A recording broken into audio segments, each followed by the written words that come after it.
Donc, je vais commencer par vous présenter un petit peu le centre pour celles qui ne le connaîtraient pas. Artenso est un centre collégial de transfert en pratique sociale novatrice, donc un CCT-PSN, comme on appelle ça, qui est affilié au Cégep de Saint-Laurent à Montréal. Notre mission, c'est de promouvoir en fait les intérêts généraux et les enjeux qui sont liés à la recherche et à l'innovation, particulièrement en médiation culturelle. Donc, parmi ces enjeux, il y a souvent celui qui est souvent nommé celui de la formation continue en fait pour les médiateurs et les médiatrices de la culture. Et au printemps dernier, justement, alors qu'on a vu que le milieu culturel avait été forcé d'une certaine façon à prendre un virage numérique de façon accélérée, le centre a imaginé en fait les Midi Démos, qui sont une série de formations express en médiation culturelle numérique. On a parlé au printemps dernier des espaces numériques collaboratifs, de la vidéo, du montage collectif et du balado dans le cadre de la médiation culturelle, donc l'audio. Donc aujourd'hui, avec Sarah Bélanger-Martel, qui est notre invitée, on va explorer en fait la BANQ numérique et PhotoScissors, qui sont deux outils qui sont utilisés pour permettre la co-création à distance et plus particulièrement pour faire du collage numérique.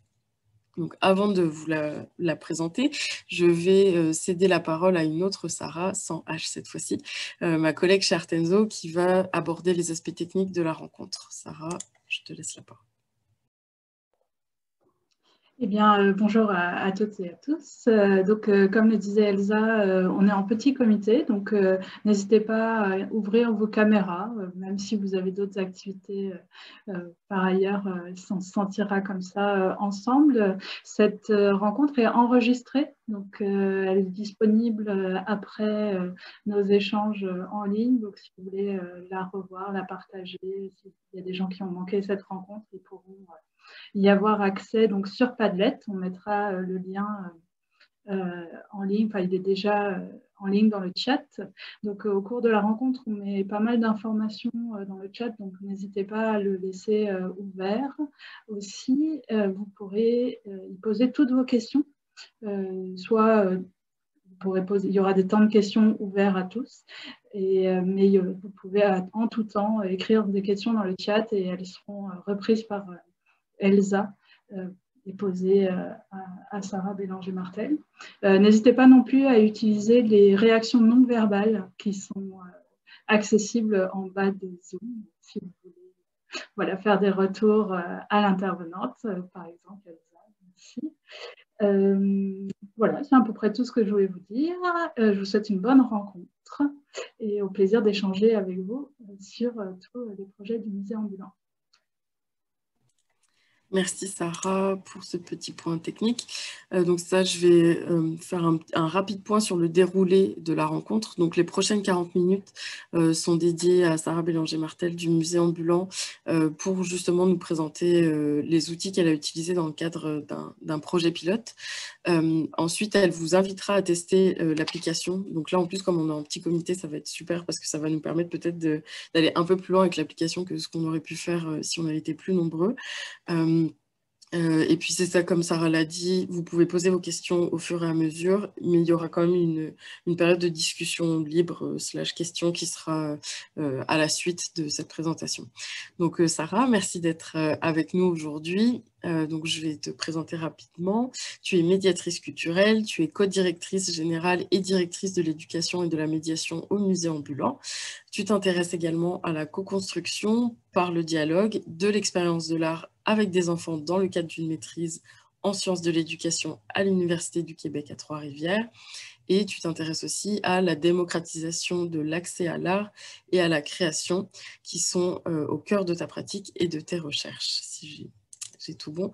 Donc Sarah, c'est à toi. Merci beaucoup.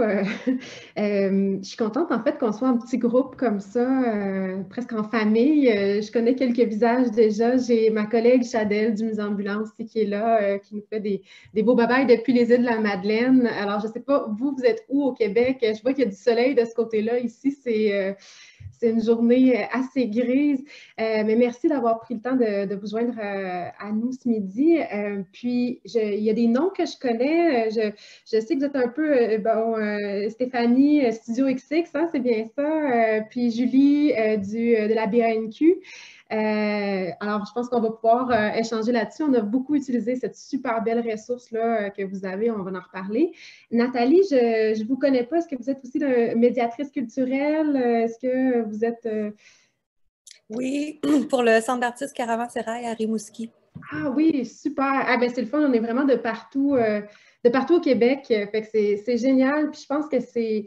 Je tiens à remercier Artenso, en fait, de fournir ces occasions-là, de se rassembler, parce qu'on n'est pas physiquement tout le monde dans le même milieu, on est un peu partout à travers le territoire, puis on n'a pas toujours ces occasions-là, en fait, de se rejoindre, puis même si le prétexte est une formation, moi, je le vois vraiment comme un partage de connaissances, fait que durant ma présentation, n'hésitez vraiment pas à ajouter des choses, à donner vos commentaires, vos expériences. Je pense qu'on est ici pour essayer de trouver comment nos expériences, nos expérimentations à chacune peuvent servir les unes aux autres. Donc, je vais évidemment prévoir un petit peu de temps à la fin pour qu'on en discute, mais à travers toute la présentation, n'hésitez pas à m'interrompre.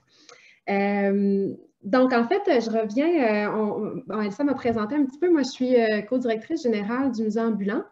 Puis pour un petit peu situer dans comment on a employé cet outil-là, parce que c'est vraiment un outil dont on s'est servi pour faire qu'on a intégré dans toute une activité de médiation qui est beaucoup, beaucoup plus large. Je vais un peu placer ce qu'on fait, nous, comme action au musée ambulant, puis je vais quand même vous détailler un peu le contexte dans lequel ces activités de médiation-là ont été conçues, puis elles se sont déroulées, parce que c'est un contexte qui est assez particulier. Qui était en fait en plein confinement au printemps dernier, durant la première vague là, de ce confinement-là. Puis je pense que ça a été un projet pilote, un projet un peu de recherche, développement à travers tout ça, qui s'est passé beaucoup dans l'urgence, en fait. Puis d'avoir le temps là, de prendre une pause, de réfléchir, de partager sur cette expérience-là, je pense que c'est particulièrement important dans un contexte où c'est le genre de situation qui pourrait se reproduire à nouveau, c'est des nouvelles modalités des nouvelles contraintes, en fait, et des nouvelles possibilités aussi de notre travail de médiatrice. Alors, je pense que c'est vraiment génial de prendre enfin le temps de revenir sur cette expérience-là, puis j'espère que vous allez trouver ça intéressant aussi d'en discuter. Donc, nous, le musée ambulant, moi, je suis médiatrice culturelle d'abord et avant tout pour le musée depuis ses tout débuts. Là, on est un jeune projet, on a commencé en 2017. Le musée, c'est vraiment un projet de médiation de l'art actuel. Donc, on se promène un peu partout à travers le territoire, on amène des œuvres dans des milieux où normalement il n'y a pas de diffusion. Donc, on se promène, on amène des œuvres dans les écoles, dans des CHSLD, dans des CPE, dans des camps de jour, dans les festivals. Puis l'idée, c'est vraiment de démocratiser cet accès-là à l'art en amenant les œuvres vers les gens, là où les gens sont. Puis aussi en allant plus spécifiquement à la rencontre des publics qui sont peut-être... qui vivent toutes sortes de contraintes, qu'elles soient, par exemple, géographiques, là, parce qu'ils sont loin des lieux de diffusion, ou physiques, parce qu'il y a des barrières d'accès de différentes manières, socio-économiques. Donc, on essaie de faire tomber ces barrières-là, puis d'amener l'art vraiment au plus près des gens. Donc, notre projet est entièrement nomade. Moi, je vous parle de Saint-Casimir dans Port-Neuf, ici, mais on se promène un peu partout. En fait, la semaine passée, il y a 2 semaines, on était en Abitibi, un petit peu plus tôt, on était dans les camps de jour de la Ville de Québec. Donc, on se promène vraiment un peu partout sur le territoire.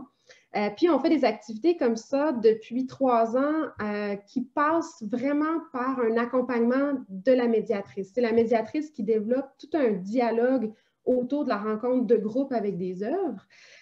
Et il y a toujours un aspect de création qui est lié à ça, parce que pour nous, la création est une porte d'entrée particulièrement efficace pour comprendre les choix d'un artiste, pour comprendre la démarche d'un artiste, pour vivre la matérialité d'une œuvre aussi. Donc, dans toutes nos activités, peu importe le type d'œuvre qu'on présente, il va y avoir une portion qui va être une activité, un atelier de création qui nous permet de rentrer dans l'œuvre et de continuer notre découverte des œuvres.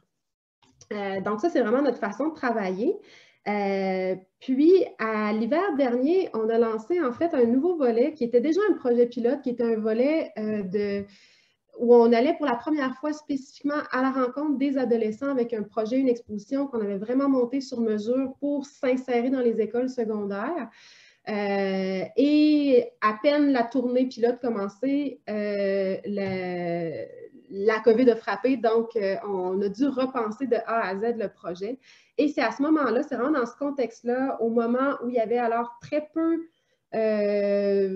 d'offres, en fait, parce que tout s'est mis à débouler en même temps, mais pendant un certain temps, il y a eu comme un flottement et on se disait, mais là, il y a un besoin aussi, c'est quelque chose que les jeunes avaient envie d'avoir, on voulait offrir quelque chose à travers les possibilités qu'on avait.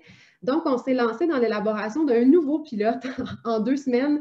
On a monté une série de 4 ateliers qui allait se dérouler sur 4 semaines différentes, donc un atelier par semaine, des ateliers d'environ 45 minutes, 1 heure, qui allaient nous permettre d'explorer 2 œuvres, 2 pratiques artistiques différentes en art numérique et faire un peu de création aussi en lien avec ces pratiques-là. Donc, l'outil dont je vais vous parler aujourd'hui, en fait, c'est un des outils qu'on a utilisé dans le cadre d'un de ces ateliers-là. Donc, c'est vraiment une toute petite partie de ce qu'on a tenté de faire.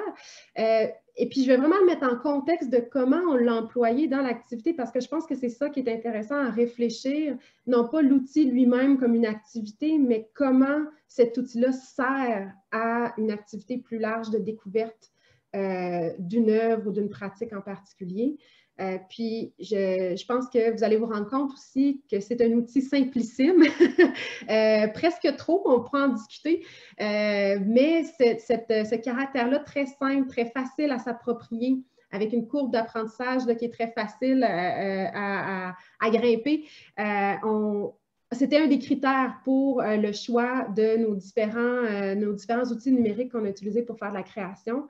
Parce qu'on voulait avoir en 4 semaines, en fait, un survol de différents outils, de différentes pratiques qui nous permettaient d'un peu de faire un portrait très général de la diversité de pratiques qui existent, des pratiques numériques qui existent en art actuel au Québec, donner aux jeunes un peu un aperçu de tout cet éventail très, très large, puis leur montrer aussi des petits outils qui peuvent facilement donc s'approprier, donc des outils gratuits, des outils, on est allé davantage vers des applications web plutôt que des applications mobiles pour que tous les jeunes, peu importe qu'ils soient en Apple ou en PC, qu'ils aient accès à ça aussi.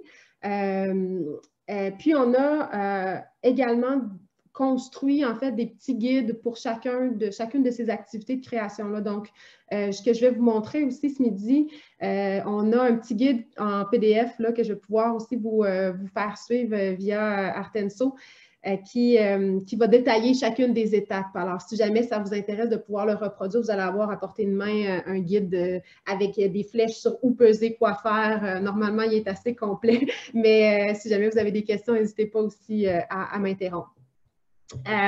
Alors, je vais peut-être, à partir d'ici, prendre le contrôle de l'écran, si j'y parviens. Puis, je vais mettre aussi mon chapeau de médiatrice parce qu'au Musée ambulant, on met toujours un chapeau pour nos animations. Puis, à partir de maintenant, je me considère un petit peu plus dans un rôle de médiation parce que je vais vous passer à travers le premier atelier qu'on a fait avec ces jeunes-là, un atelier où on voulait aborder différentes notions. Alors, je vais vous partager mon écran, puis on va regarder ça ensemble. Alors là, on doit se trouver sur notre site web que je vous invite à visiter si vous ne connaissez pas nos activités. Donc, dans le premier atelier, on a ce qu'on a voulu faire d'abord, c'est présenter une pratique qui nous servait de point de départ après ça pour creuser vers autre chose. Donc, on est allé présenter une œuvre de l'artiste Caroline Monet, que vous connaissez peut-être, une artiste basée à Montréal. Et on a utilisé différentes, je vais vous pointer aussi les différentes façons dont on a utilisé l'interface en fait, de visioconférence parce que je pense que ça peut être intéressant si vous souhaitez ou si vous faites déjà vous avez déjà une pratique de médiation en visio. Il y a toutes sortes de... Nous, on a tenté d'exploiter le plus possible cet outil-là en soi qui est la plateforme Zoom. On a utilisé la plateforme Zoom pour faire ça. Donc, par moment, on a vraiment partagé directement notre écran. Pour ce qui est de, quand on a fait une présentation un peu de Caroline, on a parlé un petit peu de Stéki, ses racines françaises, Anishinaabe. On a regardé ensemble aussi une vidéo qui est une entrevue super intéressante qui est disponible sur YouTube avec elle, où on voit son espace de travail, on voit un petit peu, elle nous parle un petit peu de sa démarche. Et donc, il y a des choses qu'on a fait en partage d'écran, mais j'ai aussi partagé directement le lien dans le chat du site web pour que les jeunes puissent eux-mêmes explorer pendant qu'on discutait ensemble, puissent explorer la diversité de sa pratique aussi. Caroline Monet qui travaille avec toutes sortes de médiums différents et que ça peut être vraiment intéressant pour une jeune de voir toute vraiment la diversité d'une même pratique. Avant qu'on regarde ensemble, en fait, la première œuvre de la séance, qui est cette œuvre-ci. Alors, je ne sais pas si vous la connaissez. D'ailleurs, je vais vous envoyer tous les liens aussi qui seront disponibles si jamais vous êtes intéressé à retourner voir les œuvres dont je vous parle. Tout ce que je vous montre à l'écran, vous aurez les liens pour y retourner. C'est une œuvre vidéo qui date de 2015, qui s'appelle « Mobiliser ». Dans laquelle Caroline est allée reprendre, en fait, se réapproprier une série d'images d'archives qui c'était dans le cadre d'un projet plus large qui avait été commandé par l'ONF, par l'Office national du film. Donc, en plus de pouvoir pointer les jeunes vers cette belle ressource-là aussi qui est le site de l'ONF, on est allé regarder ensemble sur le site cette œuvre vidéo-là qui est en fait un collage de différentes images d'archives qui vient réinterpréter un peu ces images-là pour leur donner un tout autre ton. Il y a une pièce musicale aussi de Tanya Tagaq, je ne sais pas si vous la connaissez aussi, qui est une musicienne inuit, qui est très prenante. Donc, c'est une œuvre qu'on écoutait qui est pleine d'énergie, nous, qui nous semblait vraiment appropriée à l'énergie adolescente. On l'aimait beaucoup et les jeunes l'ont beaucoup apprécié aussi. Donc, on a commencé un peu à regarder cette œuvre-là et toujours l'objectif de nos activités, c'est de susciter un dialogue. Donc, on a discuté ensemble de ce à quoi ça leur faisait penser, ce qu'ils remarquaient, ce qui les surprenait. On a abordé, les jeunes ont abordé aussi cette question-là de, quand on s'est mis à discuter un peu d'échantillonnage, d'aller prendre des images d'archives. On a parlé un peu de ces pratiques de sampling aussi qui sont vraiment présentes dans toutes sortes de domaines artistiques, notamment en musique, ce que les jeunes étaient super familiers avec aussi. Ça nous a permis de parler donc de cette question-là d'utilisation en fait, de l'image, même l'image en mouvement, l'image vidéo, comme matériau à la création, qui est devenu un peu un fil là, conducteur pour plusieurs de nos échanges qu'on a eus. Parce qu'une des choses que je n'ai pas mentionnées, c'est qu'en fait, on avait une vingtaine de jeunes qui participaient à cette activité-là. Donc, on avait 4 groupes différents de jeunes de 11 à 18 ans, ce qui était vraiment intéressant parce qu'on pouvait, à ce moment-là, les médiatrices nous retourner avec différents groupes, vivre différentes expériences à chaque fois, puis partir aussi sur des thèmes, des enjeux différents. Après avoir regardé cette œuvre-là, on est allé voir le travail de Diane Obomsawin, qui est une BDiste principalement, qui fait vraiment toutes sortes de choses aussi. Puis on a une de ses œuvres qu'on a la chance d'avoir dans la collection du musée ambulant. Et là, je vais tenter de vous la montrer. Alors, j'espère que je vais... si je vous montre ça ici, est-ce que vous voyez le GIF animé? Non. OK, attendez un petit peu. Je vais passer par un autre chemin. Alors, si je vous montre, là, c'est ça qui est dans les jaunes ici, juste un instant. Je vais descendre ça là. Si je vous montre ça ici, oups, est-ce que vous voyez à ce moment-là? Oui, OK, super. Est-ce que vous avez ça dans les jaunes? Je vais passer ça ici. Alors, je ne sais pas si on voit très bien là, le GIF. Nous, on avait décidé de d'envoyer le fichier directement aux jeunes pour qu'ils puissent l'ouvrir en groupe, puis le voir, puis l'observer ensemble. Puis cette œuvre-là a vraiment servi de point de départ ou d'amorce au projet de création auquel j'arrive sous peu. Donc, c'est une œuvre dans laquelle Diane a... D'abord, juste la notion d'une œuvre d'art qui est un GIF animé, ça en a surpris plusieurs. Je pense que c'était... Les pratiques numériques viennent aussi décloisonner certaines choses qui viennent ouvrir toutes sortes de portes. Alors, je pense que pour les jeunes, c'était vraiment intéressant. C'est quelque chose qu'ils ont vraiment apprécié. Ils étaient surpris de ça. Et à l'intérieur de ça, il y a toutes sortes de références culturelles. Donc, aussi l'idée de l'image toutes sortes, tout type d'images qui deviennent en fait un matériau pour se réapproprier les choses. La culture du GIF aussi, qui est une culture très communicationnelle. Donc, qu'est-ce que ça veut dire? Un GIF, généralement, les jeunes s'envoient ça par Messenger. Donc, qu'est-ce que ça voudrait dire recevoir un GIF comme ça ici, où on voit, en fait, c'est une scène un peu étrange. Puis, en la décortiquant, on finit par s'apercevoir, en fait, que cette scène-là a été construite par Diane à partir d'un tableau que je vais tenter de vous montrer encore une fois, un tableau qui date de 1892, qui est une scène qu'elle est venue, là, on sent, elle est venue retirer certaines sections. Alors, si vous voyez la scène ici, quand on retourne dans le GIF, on voit qu'elle a vraiment retiré certaines sections, puis elle est venue ajouter d'autres personnages de la culture populaire. Je ne sais pas si vous reconnaissez ce personnage-là ici. Les jeunes ne le connaissent plus. Je ne sais pas si parmi vous, il y en a qui ont une idée de qui c'est ce personnage-là. Vous pouvez écrire votre réponse dans le chat si vous le savez.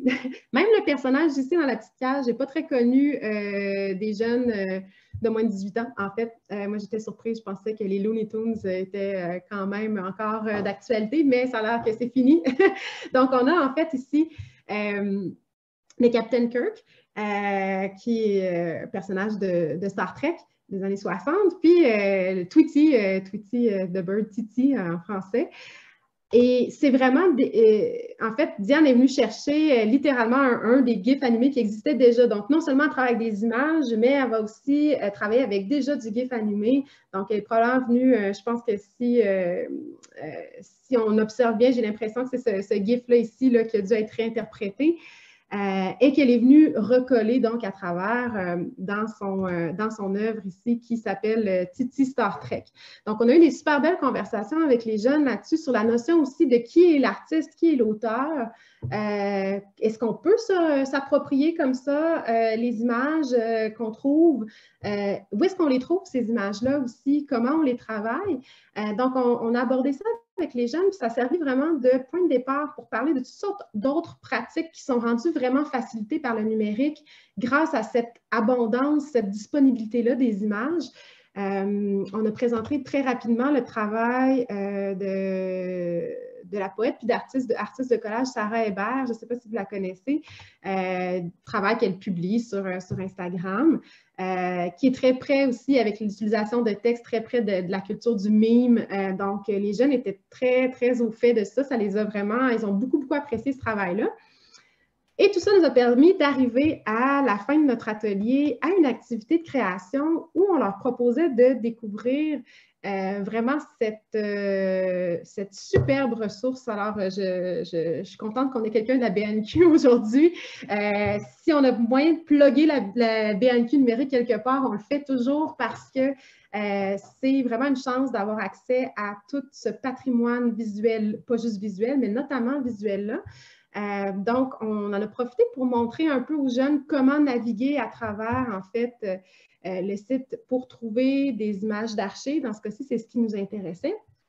Parce que l'atelier sur lequel on les a lancés à partir de cette découverte d'œuvres-là, c'est un atelier de collage numérique où on leur suggérait d'aller chercher, en fait, une image de la culture populaire, une image de l'actualité, puis d'en intégrer un élément à l'intérieur d'une image d'archive, ou l'inverse, en fait, de créer un peu un espèce de décalage dans le temps, puis qui vient susciter autre chose, qui vient changer, détourner un peu le contexte de l'image.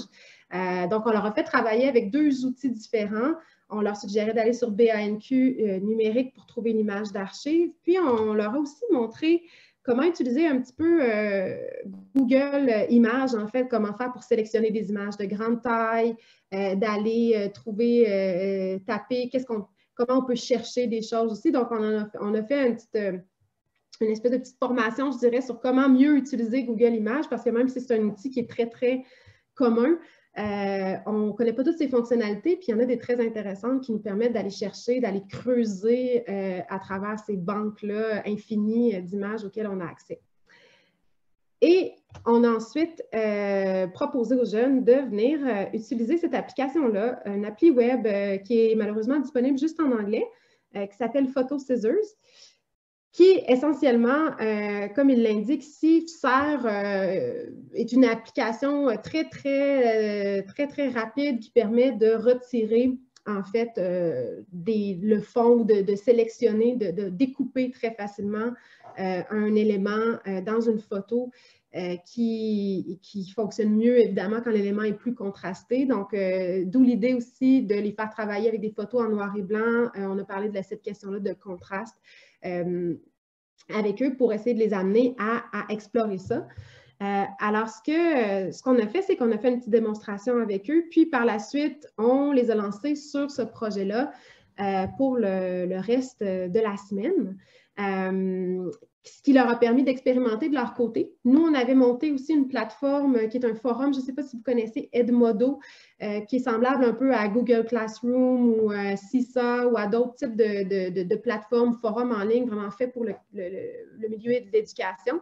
Puis Edmodo nous permettait, un peu comme un groupe Facebook, nous permet de le faire, de placer des documents, placer des liens. Donc, tous les liens qu'on avait discutés, on les plaçait là. Et on a aussi placé un petit document, celui que je vais pouvoir vous faire suivre, en fait, qui est un résumé de comment faire pour chercher, comment enregistrer les photos pour arriver un peu à une espèce de guide pas à pas là, de l'activité qu'on proposait.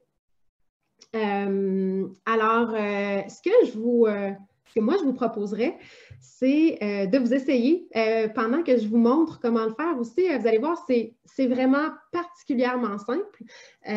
Puis après, je vais faire une petite démo live. Je vous invite à le faire en même temps que moi. Puis je vous montrerai le résultat de ce que les jeunes ont créé aussi. Certains des jeunes ont créé pendant cette semaine-là. Puis j'en profite aussi pour ouvrir, hein, si vous avez des questions, allez-y. Alors moi, pendant ce temps-là, je vais retourner directement sur BANQ numérique. Alors, je ne sais pas si vous avez des questions pendant que moi, je vais venir chercher ici parmi les images du patrimoine québécois, une image qui pourrait m'inspirer. Donc, je vais y aller avec tout simplement le nom de mon village.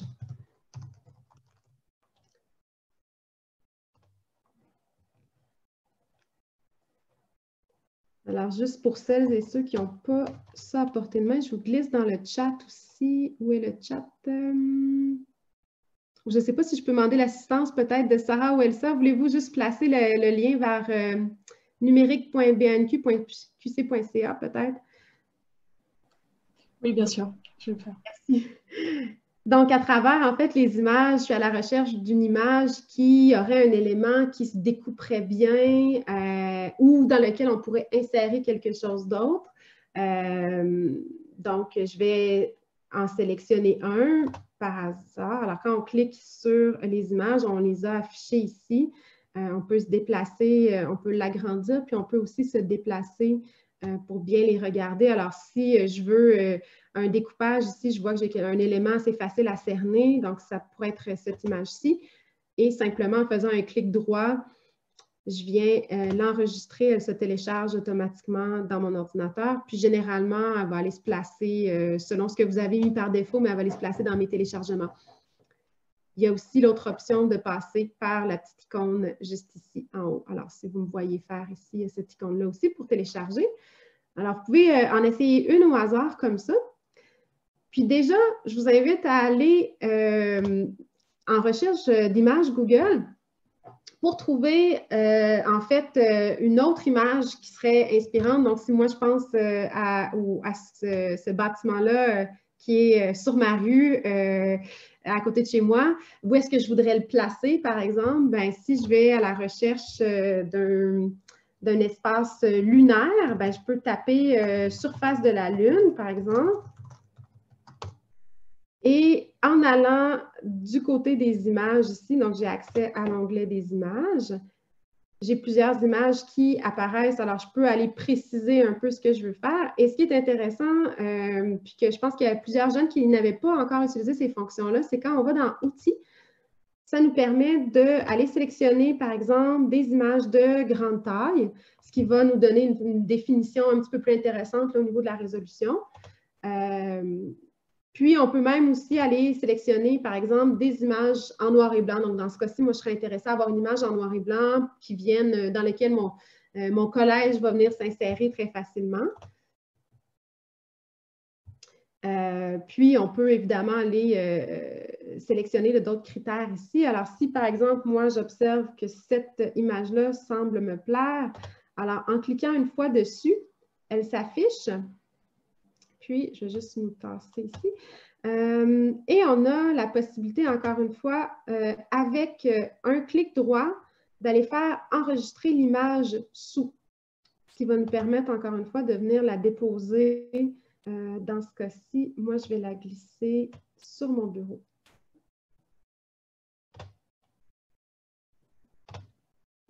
Et voilà.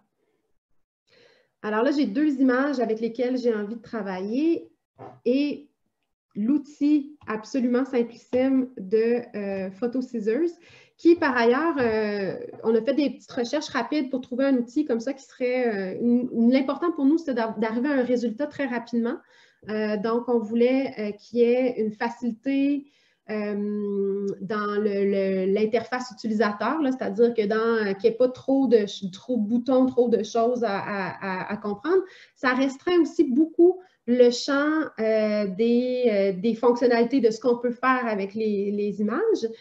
Dans notre cas, nous, on trouvait que c'était un avantage. On voulait vraiment aller vers un travail en collage, en découpage. Donc, au lieu d'aller vers un travail, par exemple, de la qualité de la lumière, des couleurs aussi, ou ça, ce qui aurait pu ajouter d'autres éléments de création, nous, on voulait resserrer ça vers la question du collage. Mais il y a d'autres outils qui seraient probablement plus performants si on voulait ajouter d'autres fonctionnalités, d'autres possibilités avec cet outil-là. Juste les applications mobiles sont souvent plus performantes. Donc, on a quand même évalué que l'application Photo Layers, qui est faite pour les téléphones Android, fonctionnait très bien. Puis c'est un jeune, en fait, lui-même, c'est un des participants qui nous a proposé, lui, il dit qu'il travaillait beaucoup sur son iPhone, travaillait beaucoup avec PhotoFox. Pardon. Et ça, pour lui, ça fonctionnait très, très bien aussi. Donc, il y a moyen de trouver d'autres applications. Moi, je vous montre celle-là parce qu'on l'a trouvée très simple. Donc, je vous montre comment on fait ça. Tout simplement, on va commencer par prendre, en fait, la première image et celle dont on veut isoler l'élément. Donc, celle qu'on veut découper. Pas le fond, mais vraiment la forme qu'on veut venir placer dessus. Je vais me prendre une petite gorgée d'eau. Alors, je vais chercher ici, dans ce cas-ci, ça va être dans mes téléchargements. C'est la photo ici que j'aurais pu renommer, mais je ne l'ai pas fait. Mais voici l'image que je vais aller donc placer tout de suite dans l'application. Et par défaut, parfois, le logiciel lui-même la petite appli web va elle-même sélectionner en fait un élément qui est plus contrasté. Dans ce cas-ci, il n'a pas reconnu de contraste assez fort au sein de mon image. Donc, il a tout sélectionné. Là, on voit que tout ce qui est en vert, c'est tout ce qui apparaît de ce côté-ci. Et j'ai à peine quelques outils ici en haut. Alors, je ne sais pas si vous voyez bien là, ma flèche quand je me promène, mais j'ai quelques outils. Le petit plus en vert, c'est pour aller sélectionner. Et la petite efface ici, ça me permet d'enlever. Alors ici, voyez-vous, quand j'enlève, par exemple, de ce côté-ci, on voit sur l'image à droite qu'on vient d'en enlever là, un bout qu'on ne veut pas avoir. Alors, si, par exemple, moi, je suis intéressée à garder uniquement la portion de l'édifice, je viens avec mon doigt comme ça ici. Si, par erreur, je viens effacer le cœur de mon image, oups, j'ai une petite flèche ici qui me permet de revenir en arrière. Toujours très pratique. Puis, je viens donc comme ça détourer un peu. C'est un outil de base qui est assez intuitif. Là. Je pense que les jeunes avec qui nous, on avait travaillé ont pas eu du tout de difficulté avec la petite dextérité que ça demande quand même. Là. Je vous avoue que moi, je trouve ça parfois un petit peu plus difficile. Mais de leur côté, ça s'est bien passé. Donc, une fois que j'ai mon image ici, ça, c'est vraiment... puis je vais effacer peut-être... oh non, je vais garder le petite écriture Collège Saint-Casimir en dessous. Ici, à droite de l'application, il y a deux options. Il y a celle de l'avant-plan, en fait, foreground, et c'est celle de background, ici, nous, qui va nous intéresser, parce que ce que je vais venir faire, la seule opération que je vais venir faire, en fait, pour faire mon collage, c'est simplement de passer du mode transparent pour l'arrière-plan au mode image. Et en allant sélectionner mon image ici que j'avais identifié, donc les cratères de la Lune. Je viens tout simplement faire ça. Je peux ensuite, oh, j'ai mal sélectionné, pour aller resélectionner en fait l'avant-plan. Vous m'avez vu changer ici d'onglet, donc entre avant-plan et arrière-plan. Si je veux déplacer mon collage, venir le mettre ici, donc sur la Lune, c'est possible pour moi de le faire. Et une fois que j'ai fait ce collage-là, nous, on s'intéressait vraiment juste à cette première exploration-là de la forme, des éléments un peu étranges qui venaient s'insérer dans un nouveau décor pour détourner le sens, créer vraiment quelque chose à la liberté des jeunes. Vraiment, on n'avait pas de ligne directrice pour le thème ou ce vers quoi ça devait aller. Une fois que c'est fait, tout simplement, on peut aller télécharger l'image en cliquant sur « Download ». Puis l'image va se télécharger dans notre ordinateur. Puis les jeunes nous ont partagé comme ça leur réalisation par la plateforme Edmodo. Donc, ils sont venus placer au courant de la semaine des explorations qu'ils ont faites, ce qui nous a permis, nous, de venir commenter ces explorations-là un peu, de voir ce qu'ils ont fait. Je vais vous en sortir quelques images, mais est-ce qu'il y en a parmi vous qui sont en train de le tester en ce moment? Dites-moi donc. Oui, Elsa ici, je vois, qui est en train de le tester. Alors, je ne sais pas si je peux... je vais essayer de désactiver ça, voir qu'est-ce que ça dit. Non, stop share. Alors, je ne sais pas s'il y en a qui l'ont testé. Il y en a qui l'ont mis dans le chat? Je ne sais pas si on peut l'ajouter dans le chat. Hein? On peut rajouter avec... en ajoutant le faire, là, en tout cas, si vous êtes intéressé, vous pouvez nous partager ce que vous avez fait. Les jeunes ont été très créatifs, en fait, puis ce qu'on a beaucoup apprécié, c'est qu'il ne se soit pas restreint à cette application-là. Justement, il y en a qui ont fait des tests, qui sont allés, qui ont trouvé que c'était intéressant, mais qui voulaient aller plus loin. Donc, ils ont eux-mêmes trouvé par d'autres logiciels des façons aussi de pouvoir jouer avec différents filtres pré-réglés, de pouvoir ajouter des choses comme ça. Mais ils ont fait des choses super intéressantes. Et là, à nouveau, je vais vous repartager mon écran parce que je vais vous montrer quelques images de ce qu'ils ont fait, ce qu'elles et ils ont fait. Donc, juste ici, je vous partage ça encore une fois. Share.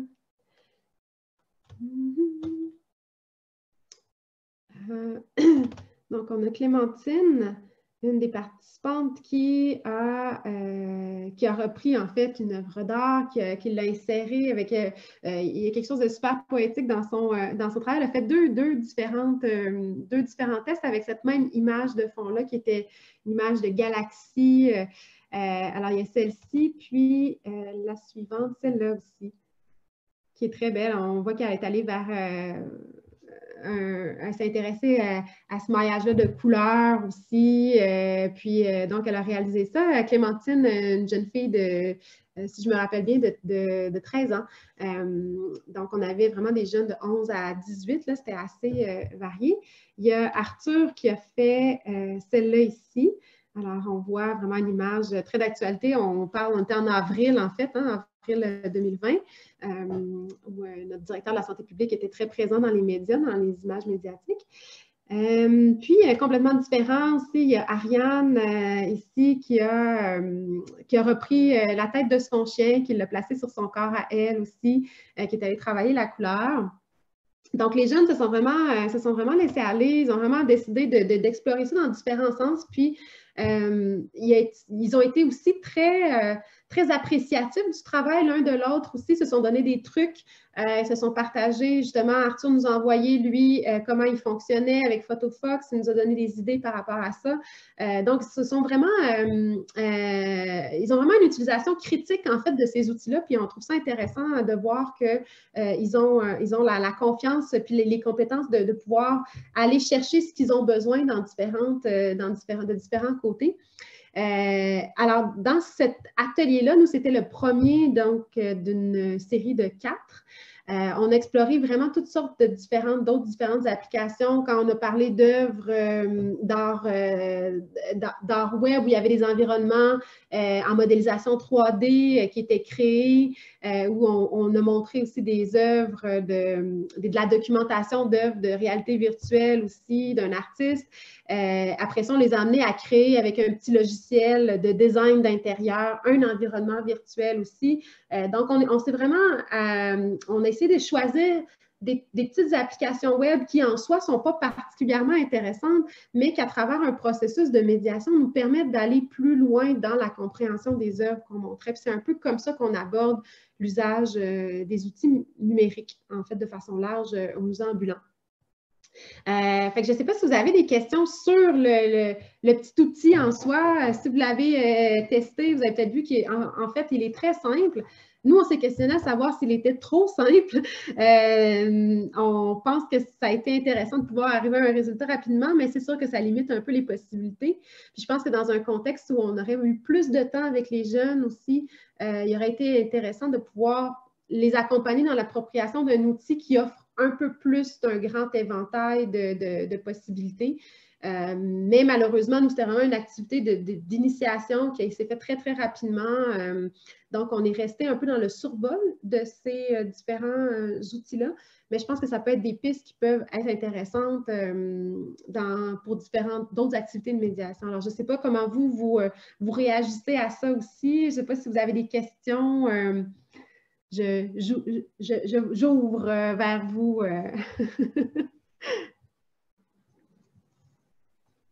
Moi, j'avais une question. C'était plus, très belle activité, super atelier en passant, mais c'était plus sur le contexte de de donner des ateliers en ligne. Comment ça se passait? C'est quoi? C'était déjà planifié avec le groupe, puis là, où vous avez fait l'approche à partir de l'école? Les jeunes étaient à la maison? Oui, je peux en dire quelques mots parce que je pense que ça a été, on a beaucoup réfléchi à posteriori, durant l'expérimentation aussi, mais à posteriori, on a beaucoup réfléchi à cet enjeu-là, puis c'est une super bonne question. Merci de me laisser aborder ça, là. En fait, nous, le pilote qu'on devait développer, merci au Calque d'avoir soutenu le pilote dans les écoles secondaires, mais malheureusement, il a été annulé alors que la tournée physique dans les écoles secondaires devait se dérouler. On a eu la chance de faire une activité, puis ça a été la fin. Donc, là, on s'est dit, comment on peut essayer de rejoindre ces jeunes-là qui, là, sont vraiment confinés. C'était vraiment là, dans les premières... on a pensé ce projet-là au 15 mars. Là, donc, on l'a vraiment, c'était en plein moment de confinement. On s'est dit comment on peut essayer de rejoindre ces adolescentes et adolescents-là vers qui on voulait amener des œuvres. Là, on ne peut pas. Donc, on savait qu'ils étaient à la maison, on savait qu'ils étaient confinés à la maison. On voulait offrir quelque chose qui se passait quand même parce que pour nous, c'est vraiment important. Au musée ambulant, on ne montre pas d'œuvres sans faire de médiation avec. Pour nous, c'est deux choses qui sont absolument imbriquées pour donner accès à une pratique. On essaie de toujours l'accompagner. Donc, on voulait une présence en temps réel. Puis comme la présence physique n'était pas possible, la visio devenait un peu ce canal-là. Donc, ce qu'on a fait, c'est qu'on a fait circuler sur Facebook, par notre page Facebook, une invitation à ceux et celles qui avaient envie de s'inscrire pour une activité qui allait durer sur 4 semaines, une fois par semaine, une petite heure. C'était ouvert à tous les ados de 12 à 18 ans. Puis en quelques jours, là, en 3 jours, on a eu toutes les inscriptions qu'on avait besoin pour lancer les groupes. Donc, il y avait, comme je pense, un désir à ce moment-là vraiment très fort. Et ce qu'on a fait, c'est qu'on leur a donné rendez-vous. Il y a eu toute une série d'échanges avec les jeunes. On a aussi échangé avec leurs parents pour aller chercher des consentements parentaux et tout ça. Puis, on leur a donné rendez-vous sur la plateforme Zoom. On avait un lien où les jeunes allaient se connecter à chaque semaine. Et nous, on a pris des œuvres de notre collection à nous. Donc, on s'est assuré aussi de présenter du contenu qui était pour lesquels les artistes ont déjà été rémunérés. Donc, c'est aussi des œuvres.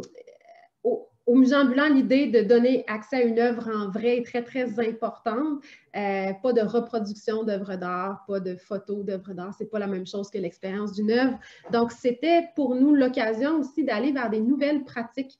On a présenté des œuvres d'art qui ne vivent que sur le web, par exemple, ou qui sont des œuvres dont le format, le mode d'être est à travers un écran, à travers des pixels. Donc, on voulait donner accès à ça, puis présenter tout le large éventail de ça. Puis ça n'a pas été facile dans le sens où c'est sûr que la visio pose des contraintes majeures pour le type de médiation qu'on fait, qui est vraiment axé sur le dialogue. Donc, on avait des petits groupes, on avait des groupes de 4 à 5 jeunes, ce qui était vraiment, vraiment intéressant parce que normalement, nous, on est avec des groupes un peu plus grands, là, souvent des groupes classe, 20 jeunes, 30 jeunes. Donc là, avoir des petits groupes de 5 jeunes, c'était super riche, mais la visio, comme on le sait tous, toutes, on en a vécu beaucoup de la visio récemment, c'est pas le plus organique pour la discussion. C'est difficile d'aller chercher, c'est facile de se désengager aussi, c'est facile de perdre l'attention, c'est très exigeant sur l'attention. Pour les médiatrices, c'était extrêmement exigeant parce qu'elles sont toujours en train de regarder chaque carreau de la mosaïque là, pour voir comment réagit qui à quoi, qui a envie de dire quelque chose mais n'ose pas. Donc, c'est aussi une forme de médiation qui demande énormément d'énergie.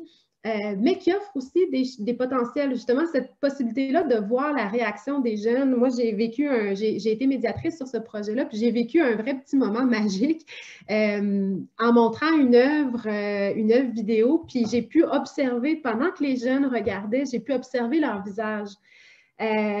Chose que quand je suis, j'en ai des frissons, j'en parle, j'en ai des frissons, mais quand je suis dans l'espace avec les jeunes, puis qu'on regarde ensemble une même œuvre, souvent, je vais être tournée vers l'œuvre moi aussi, puis je n'ai pas accès à cette espèce de réaction sensible avec le corps, avec les émotions, qui est très, très transparente en visioconférence, en fait. Donc, il y a aussi autre chose qui peut se passer. La possibilité aussi d'être en train d'explorer individuellement. Par exemple, on avait une sculpture scrollable de Sarah Leroux, là, qui est une super belle œuvre, qui est sur le site Galerie Galerie. Si vous ne connaissez pas cet espace-là, je vous invite à aller le découvrir, Galerie Galerie. Et l'œuvre de Sarah Leroux, en fait, c'est une sculpture, c'est un collage de photos qu'on peut descendre, il y a du son et tout ça. Et les jeunes étaient tous en train de l'observer en parallèle et on avait une discussion sur ça. Puis en partage d'écran, moi, je pouvais revenir sur certains aspects qui avaient été mentionnés par les jeunes. Donc, il y a aussi toutes sortes d'autres possibilités qui sont très difficiles quand on est physiquement en même temps. On ne peut pas tout le monde partir de façon individuelle, mais d'être quand même dans la même œuvre. Donc, il y a aussi des choses qui sont vraiment intéressantes pour nous sur le plan de la médiation. Alors, je ne sais pas si ça répond à la question, je m'égare un peu, mais ça s'est bien passé, je dirais, de façon globale, mais je pense quand même qu'un des constats définitifs pour nous, c'est que le contexte du confinement à la maison n'est pas du tout bénéfique à ce type d'activité-là. Puis c'est quelque chose qu'on s'est rendu compte en cours de route quand le retour de l'école est arrivé. Les jeunes sont sursollicités de tous bords là, pour avoir des activités, des rendez-vous pédagogiques en visio et tout ça. Ils passent la journée aussi, comme on le sait aussi, c'est quelque chose que pas juste des adolescents vont vivre, mais on l'a tous vécu, notre vie sociale, notre vie professionnelle, tout passe par l'écran. Puis on s'est dit que dans ce contexte-là, vraiment spécifique d'un confinement, ce type d'activité-là n'était pas aussi pertinent. Peut-être que c'est une façon d'aller rejoindre, mais il y a déjà une offre très, très grande. Donc, nous, on trouve que ça a été cette médiation virtuelle-là en visio, on la trouve très riche. On va continuer à développer là-dedans. mais on va le faire dans un contexte qui n'est peut-être pas celui où on va offrir autre chose quand ça va être, si c'est le contexte du confinement. Parce que juste pour vous donner quelques petits exemples de ce que ça entraînait dans les familles, l'accès à l'équipement, l'accès à un espace calme, l'accès à du réseau, à des données, c'était très, très difficile. Fait qu'on avait des jeunes qui étaient dans une situation vraiment pas maximale là, pour apprécier des œuvres d'art ou qui avaient une négociation vraiment sévère qui était faite avec les autres membres de la famille sur qui va avoir le droit d'utiliser l'ordinateur portable parce que tout le monde est en télétravail. Donc, parfois, on a eu des jeunes qui se sont joints là, dans le fond de la cave avec un téléphone, avec presque pas de réseau. Puis ça, malheureusement, dans l'idée d'avoir accès de façon maximale à une œuvre, puis de l'apprécier, puis de la vivre richement, c'était pas l'idéal.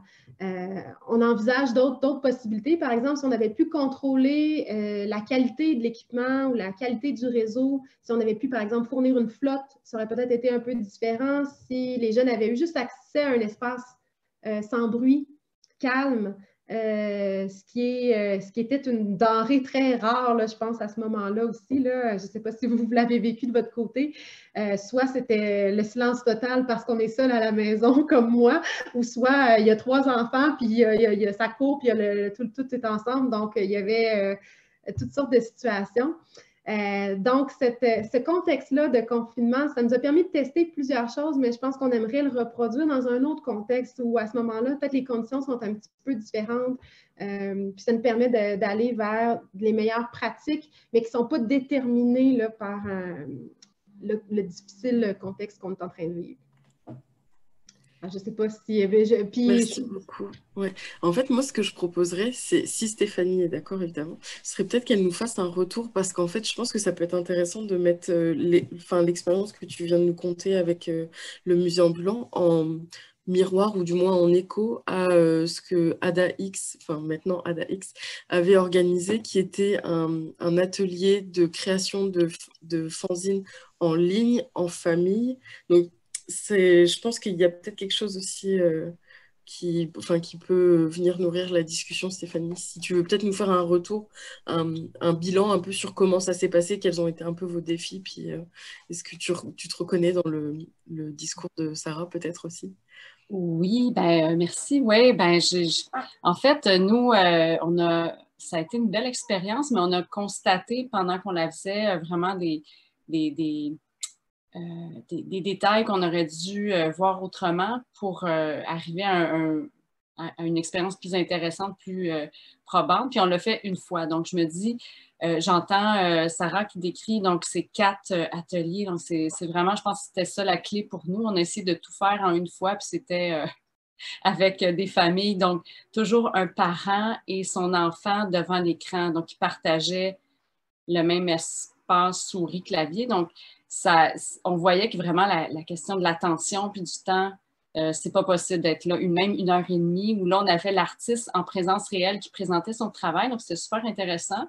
Il y avait aussi la question de l'échange en ligne qui n'était pas évident. Nous, on a voulu jouer aussi, on utilisait la caméra, les effets de caméra qu'on peut faire dans Zoom pour travailler, importer ces images-là dans le Zine. Donc, il y avait plusieurs obstacles, dans le fond, que vous avez quand même bien résolus avec le musée ambulant. Moi, en tout cas, je retiens vraiment l'idée des applications hyper simples, même si ce n'est pas la plus performante. C'est vraiment une super idée d'aller chercher ce qui existe, la faire la plus simple possible, décortiquer les étapes, un outil à la fois, parce que déjà, juste avoir le Zoom, c'est déjà un objet à gérer ou une fenêtre à gérer avec une autre fenêtre à côté. Mais on a quand même 2 parents qui ont mieux navigué avec l'activité avec leurs enfants, mais à la fin, au bout d'1h30, les enfants étaient en train de courir, là, ils n'étaient plus là. C'était des plus jeunes. En tout cas, je retiens beaucoup de choses. J'étais curieuse de voir comment ça s'était passé pour vous. Puis, dans le fond, vous avez comme fait naturellement les choses qui étaient à faire, j'imagine, de bien découper en petites portions. Mais la question de la qualité du lieu, de l'espace autour, ben ça, c'est vraiment difficile à prévoir, contrôler. Donc, il y avait une famille qui était là parce que c'était une amie, une collègue ou une amie de l'artiste qui était en Martinique. Et puis, elle avait ses 3 ou 4 enfants. Il y avait plein de faces là, qui se promenaient dans l'écran puis qui jouaient avec les effets de Zoom. Donc, ils ont eu beaucoup de plaisir, mais c'était impossible d'arriver à faire l'activité avec eux. Donc, mais c'était intéressant. Ils ont quand même eu la rencontre avec l'œuvre puis l'artiste. Mais ouais, c'est vraiment un défi que ben, nous, on veut le répéter. Là, on n'a pas eu l'occasion encore de le faire, mais je pense que la simplicité, c'est vraiment la clé. Puis des petites périodes, plusieurs rendez-vous. C'est vraiment une chose que je retienne. Si je peux rebondir sur ce que tu es en train de dire, je pense qu'il y a cette... dans les activités qui se passent en virtuel, comme ça, on a vraiment comme un effet de double... ça dédouble les espaces. Hein? Ça dédouble l'espace. Il y a l'espace physique qui demeure là, qui demeure des fois comme extrêmement présent. Parce qu'il y a toutes sortes de choses qui se passent, qui arrivent. Il y a des choses il y a des gens qui cognent à la porte, il y a des chiens qui sautent, il y a toutes sortes de... Il y a vraiment... c'est un espace où le temps se déroule, dans lequel aussi, en tant que médiatrice qui essaie d'orchestrer une expérience dans un espace, on n'a pas accès à celui-là. Puis en plus, il y a l'espace virtuel, cet espace-là, dans ce cas-ci de Zoom, qu'on essaie de contrôler, qu'on essaie de jouer avec les paramètres de ça, de jouer avec les contraintes de ça. Donc, c'est comme si ça dédoublait un peu le besoin de créer un espace qui est propice à la rencontre. Bien, il y a celui virtuel, puis il y a celui physique qui demeure complètement là. Puis effectivement, la récurrence, nous, ça a été vraiment un point parce que dans nos activités, la plupart de nos activités de médiation sont ponctuelles. On voit les jeunes ou les personnes âgées, on voit le public une fois. Idéalement, on revient les voir un jour, mais souvent, les activités sont pensées pour être ponctuelles. Puis c'est la première fois qu'on avait une vraie belle récurrence là, sur 4 semaines. Puis ça crée vraiment des dynamiques intéressantes dans le groupe aussi qui, au fur et à mesure, comprend bien notre approche et est familier avec ça aussi. La glace fond beaucoup plus rapidement d'une séance à l'autre. Les jeunes prennent plus la parole. Puis c'était des jeunes de tous les coins du Québec. Il y avait des jeunes à Lillet, il y avait des jeunes à Saint-Alban, à Montréal. Donc, c'est des jeunes qui ne se connaissaient pas. Puis, il y a quand même une forme de communauté un peu qui a fini par émerger après ces 4 semaines-là. Les jeunes ils ont été aussi tellement, ils ont surpris par l'entraide entre eux autres. Hey, c'est vraiment intelligent ce que tu viens de dire, Adélaïde. Ils se complimentaient beaucoup. Fait qu'il y avait c'était très, très riche. Puis même, on s'est demandé, est-ce que c'est pas plus riche quasiment que dans une dynamique où ils sont dans une classe, puis il y a tout un jeu social qui est là, qui est installé, qui est présent depuis longtemps. On trouvait qu'il y avait comme une forme dans la création d'une nouvelle communauté par la rencontre en ligne. Il y a aussi ces potentiels-là qui sont à exploiter, qu'on trouvait vraiment beaux, mais qui nécessitaient la récurrence, qui nécessitaient cette possibilité-là de revenir, puis d'installer quelque chose de progressif aussi au cours des différentes semaines. Fait que c'est sûr que c'est des projets à poursuivre. Moi, je pense que ça vient d'ouvrir une porte qui a été, dans notre cas, nous, ça a été vraiment en réaction. On avait en tête de monter de la médiation virtuelle depuis un certain temps, mais là, on l'a fait parce qu'on s'est dit, OK, il faut offrir quelque chose. Là, on veut vraiment faire ça. Puis je pense que c'est un réflexe qu'on a essayé de déconstruire après, de se dire, oui, mais pourquoi on veut faire ça? Pour qui? À qui ça profite? Est-ce que vraiment c'est un besoin où là, on est en train d'imposer quelque chose de plus dans un contexte qui ne fonctionne pas? Dans quel contexte ça fonctionnerait? À quel moment ça viendrait répondre à un besoin? Puis je pense que c'est ça qu'on veut qui guide nos développements futurs aussi d'activités de médiation. Puis pour oui, excuse-moi, la plateforme que vous utilisiez pour partager les images, est-ce que c'était, j'ai comme manqué le nom, c'était pas le Google que... En fait, on cherchait à avoir un espace où on pouvait poursuivre la discussion entre les séances. Naturellement, on serait allé vers Facebook, puis ça, c'est une réflexion qu'on va avoir parce que les jeunes utilisaient c'est tout Facebook. C'est très facile, ils connaissent l'interface. Si on s'était senti la légitimité de pouvoir utiliser ça, on l'aurait fait. On ne l'avait pas. Donc, on a regardé du côté des plateformes pensées pour le milieu de l'éducation. Je vous en ai nommé en rafale, il y a Google Classroom, CISA, puis Edmodo. Nous, on a testé les trois, puis on est allé vers Edmodo parce l'interface utilisateur était facile, créer un compte, c'était facile. Fait que c'était un peu comme un forum, là, un peu comme un groupe Facebook. En fait, on peut publier des trucs dessus. Puis c'est le fun parce que là, les jeunes peuvent ajouter des petits pouces là, sur les images qu'ils aiment, ils peuvent mettre des commentaires, mettre des liens. Fait que ça fait aussi une plateforme qui rassemble, qui archive un peu aussi les échanges qui ont eu lieu. Ouais. Je ne sais pas, est-ce qu'il y a d'autres questions ou commentaires? Moi, c'est très rapidement parce que je suis obligée de quitter. Je commence une autre réunion. Mais j'ai trouvé ça vraiment très intéressant. Puis bravo pour toute la créativité et de faire le pont entre l'art actuel numérique et surtout d'utiliser des outils que les jeunes apprécient. Donc, ça, je trouve que c'est vraiment une belle découverte pour moi aussi. Là. Donc, j'ai hâte de voir le document là, que vous allez envoyer. Je vais le distribuer, si vous me le permettez. Absolument, gênez-vous pas pour reprendre cette activité-là, la mettre à votre sauce, à vous aussi, l'orienter autrement. On est vraiment dans une optique d'ouverture par rapport à ce qu'on crée aussi. Fait qu'on s'inspire des choses qu'on voit. Puis si ce petit guide-là, je vais vous l'envoyer en fait, je vais vous l'envoyer en format PDF. Mais si jamais vous voulez avoir accès au format doc ou modifiable plus facilement, faites-moi signe, ça va me faire plaisir là, de vous le fournir.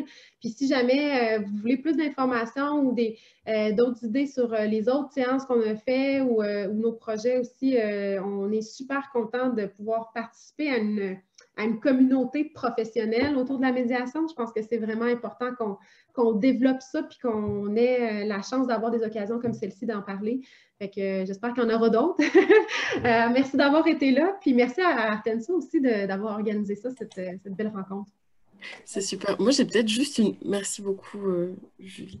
J'ai peut-être juste une dernière question sur les défis qui sont liés aux différents niveaux de littératie des participantes et des participants. Parce que là, j'ai vu que le guide était vraiment très complet, mais je me dis, est-ce que là, je pense que le fait d'être en petit groupe, donc 5 personnes, ça permet vraiment d'accompagner le participant, la participante dans l'appropriation de l'application, etc. Mais est-ce que ça passait uniquement justement par la médiatrice qui accompagne pendant l'atelier? Enfin, comment est-ce comment est-ce qu'on avance en fait sur ces questions de tout le monde n'avance pas au même rythme et puis, ouais. Puis je pense que c'est une super bonne question parce que je pense que le gros défi aussi au départ, c'est d'évaluer la diversité des compétences de cette littératie numérique-là. Comment on fait pour savoir qui est à l'aise et qui ne l'est pas? Parce qu'on est parfois à l'aise en surface dans certaines choses, mais on n'est pas capable d'aller plus loin ou de résoudre des problèmes. Donc, ce qu'on a réalisé aussi assez tôt, on était 2 médiatrices sur ce projet-là, c'est que même pour avoir accès à la plateforme Zoom, créer un compte, pour plusieurs, là, on était en mi-mars, mi-fin mars, donc j'imagine que maintenant, les jeunes sont plus à l'aise de faire ça, mais à ce moment-là, c'est juste la question du courriel, c'était pas évident, là, de passer d'un lien à aller à Zoom. Donc, juste de créer un compte, il y a des jeunes qu'on a appelés, on a fait ça au téléphone avec eux. On a aussi résolu beaucoup de problèmes parce que les jeunes étaient sur toutes sortes de formes d'équipements différents, une tablette, un ordi, un cellulaire. Puis des fois, ça ne marchait pas. Il y en avait qui n'arrivaient pas à voir, par exemple, le fichier du GIF animé que je leur ai envoyé. Il y en avait qui n'y arrivaient pas. On a essayé de résoudre certains problèmes, notamment la fonction de partage d'écran est super utile parce qu'on peut dire aux jeunes, montre-moi ton écran, puis je vais te guider à travers ça. Donc là, ils partagent l'écran. Puis, vois-tu la petite flèche en bas là? Oui, tu es presque, continue, clique dessus. Là, donc, on voit un peu ce qui se passe dans leur ordinateur ou sur leur équipement. Puis même les jeunes eux-mêmes l'ont fait entre eux, disant, mais regarde, attends, je vais te partager mon écran, tu vas voir qu'est-ce que je suis en train de faire. Puis ils l'ont fait eux-mêmes, cette espèce de transfert de connaissances-là. Donc, même parmi les groupes qui n'étaient peut-être pas tous au même niveau, le fait, encore une fois, aussi de la récurrence, bien, à chaque semaine, on est sur Zoom, fait qu'il y a des choses qui deviennent plus faciles. Mais ils ont réussi à se faire du transfert de connaissances entre eux. Donc, il n'y a pas juste nous. Moi, mais il y a des jeunes qui ont débogué un problème que moi j'avais. Donc, ça va dans tous les sens. Puis, ça permet aussi aux besoins. On peut s'appeler. C'est pas arrivé souvent, on n'a pas eu de problème technologique majeur. Mais aussi, on a tenté d'essayer de minimiser ça en gardant des façons très, très simples, justement par la visio, tout ce qui est envoi là, de liens, parfois on le fait, envoi de fichiers, on le fait une fois, mais très rapidement, on est revenu au partage d'écran qui nous permet vraiment de plus contrôler ces problématiques-là qui sont liées à l'usage de l'espace un peu. Mais je pense que dans un contexte différent, si par exemple ça s'est inséré dans une activité scolaire, il aurait pu être intéressant de faire du transfert vers l'enseignante, par exemple, ou d'avoir quelqu'un sur place qui vient aider à déboguer certaines choses ou juste résoudre un petit problème, ce qu'on n'a pas eu la chance d'avoir parce que nous, notre projet était absolument non supervisé, il n'y avait pas d'autres adultes. Ce qu'on a adoré, on a vraiment adoré ça parce que c'est la première fois qu'on avait un contact juste avec des jeunes. Là, souvent, les profs sont là ou tu sais, c'est sûr qu'il y avait des parents en arrière là, qui passaient, qui entendaient, qui étaient jaloux de voir qu'est-ce que c'était. Mais la plupart du temps, c'était vraiment un contact direct avec les jeunes qui étaient là absolument de façon volontaire aussi. Il n'y avait pas personne qui les avait forcés à faire ça, ils n'étaient pas obligés. Puis ça, c'était un très, très beau contact aussi, mais ça fait que l'accompagnement sur le plan technologique était des fois un petit peu plus difficile. Donc, il y a certains parents qui ont dû, il y a une mère là, au début qui a dû venir aider sa fille à se brancher comme il faut. Mais ça s'est somme toute relativement bien passé. Mais la difficulté souvent, puis je termine avec ça, la difficulté souvent, c'est de savoir que les jeunes ont un problème parce qu'ils ne vont pas tout de suite dire ça ne fonctionne pas.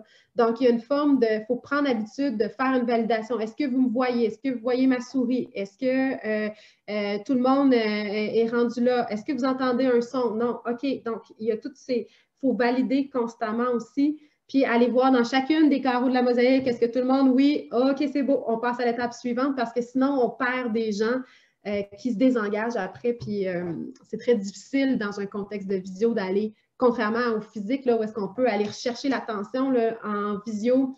Une fois que les gens sont sortis, ça devient très difficile de les ramener dans le déroulement de l'activité. Super, bah merci beaucoup, c'est super riche parce qu'en fait, au-delà de l'outil, il y a plein de petites bonnes pratiques qui viennent que moi j'ai bien noté en tout cas, c'est sûr. Bah écoutez, s'il n'y a plus d'autres questions, commentaires ou autres, je vais vous remercier chaleureusement d'avoir assisté à ce Midi Démo. Merci Sarah pour cette belle présentation. Et je ne sais pas, est-ce que tu veux dire peut-être un petit mot ou non? C'est bon? Moi, je voulais juste dire que j'étais là à moitié, mais que j'ai pas mal tout entendu. Puis bravo Sarah, puis bravo à tout le monde. Merci. Merci à vous. Merci à vous d'organiser ça. Puis j'espère que je serais heureuse qu'on puisse aussi... là, vous allez partager tout ça sur votre Padlet. Oui, exactement. Mais c'est le genre de choses aussi que ça serait le fun qu'il y ait d'autres, on entende parler des autres activités que font les autres médiatrices un peu partout à travers le Québec. Fait que c'est vraiment génial d'organiser ça. Merci beaucoup. Super, ben merci beaucoup. Et puis pour information, le prochain Midi Démo qui aura lieu dans 3 semaines, ce sera sur l'enseignement de la musique à distance. Donc je pense que ça va, il y aura des échos à la présentation d'aujourd'hui sur le lien, l'engagement, etc. Donc ça va être une belle continuité aussi. Mais merci beaucoup à toutes.